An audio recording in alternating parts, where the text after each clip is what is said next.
Peace and love. Welcome back to Tunjitalks, the home of I Have a Thirst. To get your copy of my book, Whiteboard Black Pieces, Race in the West, click the link down below. So at the end of 2020, Warner Brothers released through the trades, Hollywood Reporter, Deadline, Variety, that sort of thing, that in 2021, that all of their movies were going to be released day and date.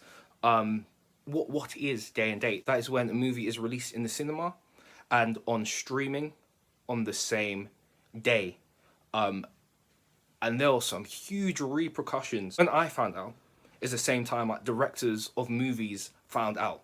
When I found out is the same time that the major financiers found out as well. So you can understand that there was a huge issue that people are not given like advanced warning that next year their movies weren't going to be solely released in cinemas. That was going to be day and date.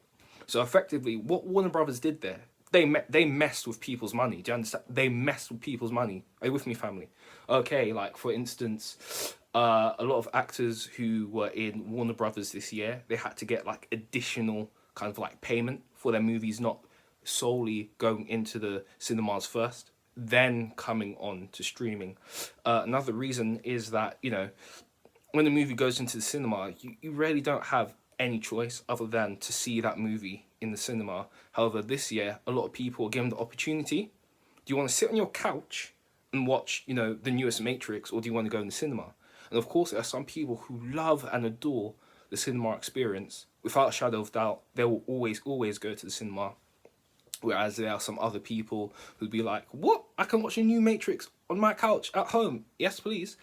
And if we go back to the end of 2020, when when Wonder Woman 2 came out, Gal Gadot and Patty Jenkins got compensated by Warner Brothers, because even though that movie did come out in some cinemas, it wasn't like a grand kind of like rollout, and the film's kind of like box office was cut because people had HBO Max, and they essentially, if you had HBO Max, you got that movie for free because you pay for the subscription. What else? Another huge issue was that Christopher Nolan, he cut his ties with Warner Brothers because his last movie, Tenet, he said after he's done like the press for that, Warner Brothers were done, because Christopher Nolan is all about the cinematic experience. He's all for people going to the cinema, and he got blindsided like a lot of actors, like a lot of producers did when Warner Brothers announced that. Christopher Nolan, if you look at his movies like Dark Knight movies, Inception, Tenet, Interstellar, he had like a long-standing relationship with Warner Brothers, but he felt betrayed when Warner Brothers said they were going to do the day and date deal for 2021.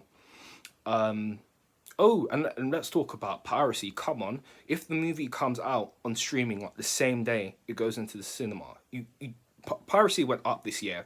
That's for sure. Especially when it comes to like the Warner Brothers movies.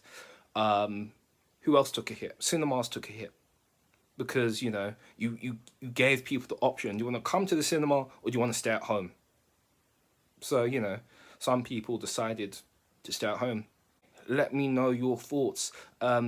Do you think the gamble paid off for Warner Brothers, or do you think they made a mistake? Some people might argue that they made a mistake. They lost Christopher Nolan, one of the greatest filmmakers producing work, making work today. But anyway, I'll be curious to hear your thoughts. If you like what I'm saying, like, share, and subscribe. I'll leave you in the same way I came to you, in love and peace. See you soon.